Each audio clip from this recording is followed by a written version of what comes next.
More than 80 African and European leaders met in Abidjan, Côte d'Ivoire on Wednesday and Thursday last week for the 5th annual African Union-European Union Summit.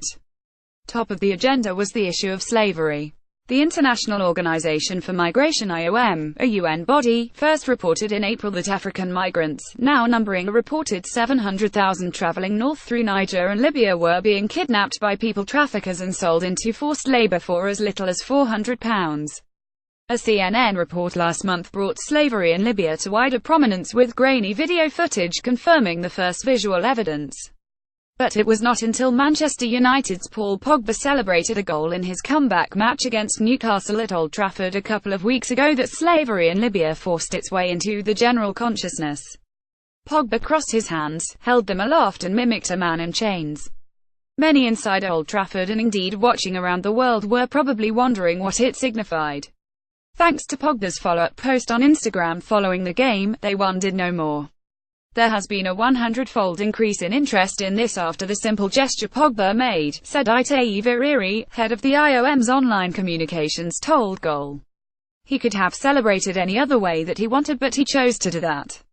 That resonated so much with so many young people around the world, especially people who look like him and whose background could be like his.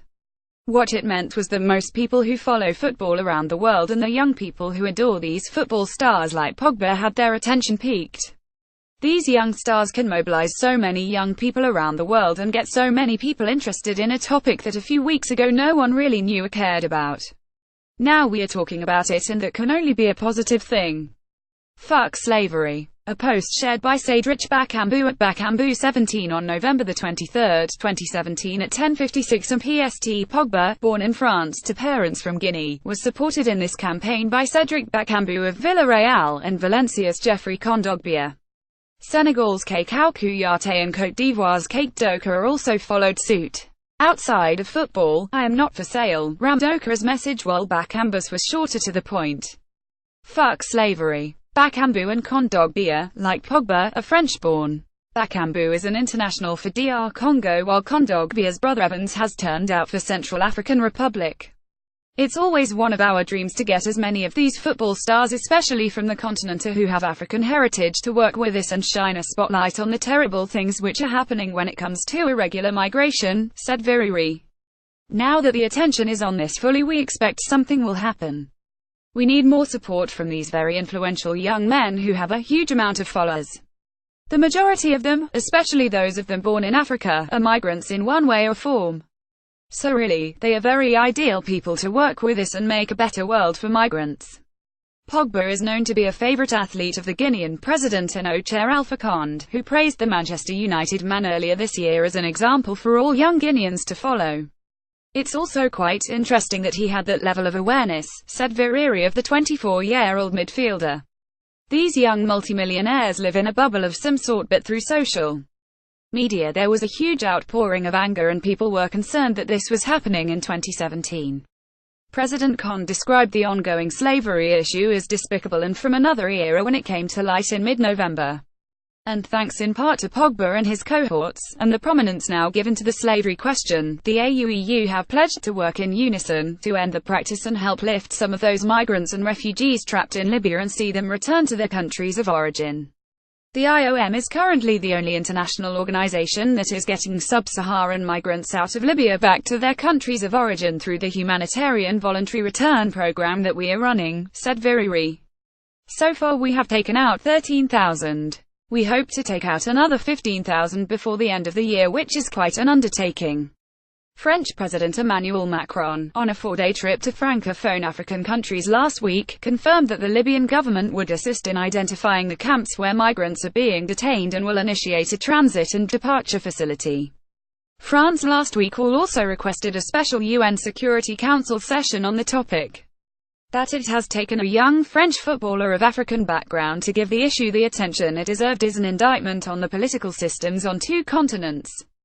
The public perception of African migrants reaching Europe is generally disdainful, and that could well be behind the largely apathetic response to their plight up to now. "We have been working on this for years, but the difficulty we have when we try to publicize things is we are not like UNICEF, who have Messi and Barcelona," said Veriri. "The issue of children in need is quite an emotive one.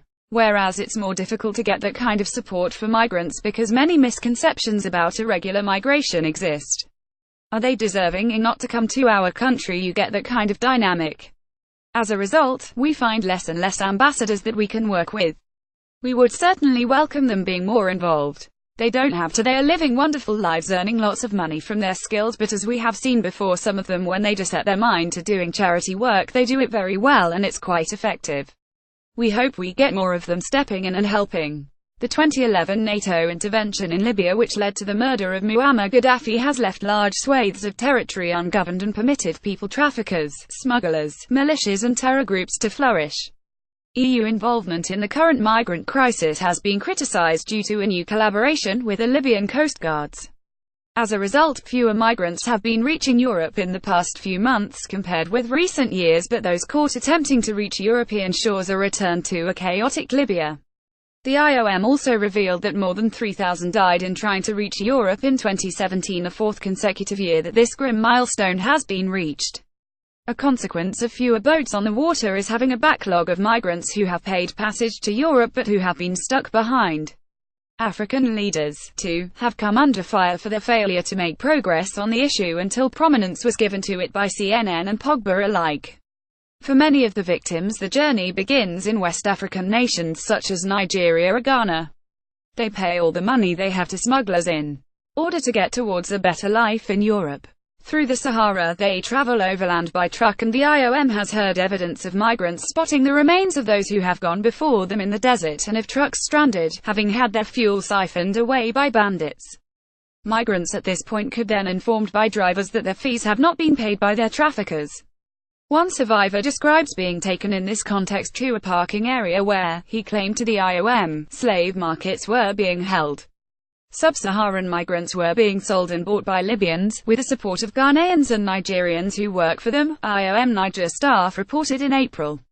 Kidnappers would then demand a ransom far beyond what the captives could manage to pay. There are reports of some migrants being killed or else starving to death in deplorable conditions and with only one meal per day. Detainees caught up in this modern-day slavery also described to the IOM and CNN inhumane conditions, forced labor and physical and sexual abuse. Female captives are also being bought and sold as sex slaves.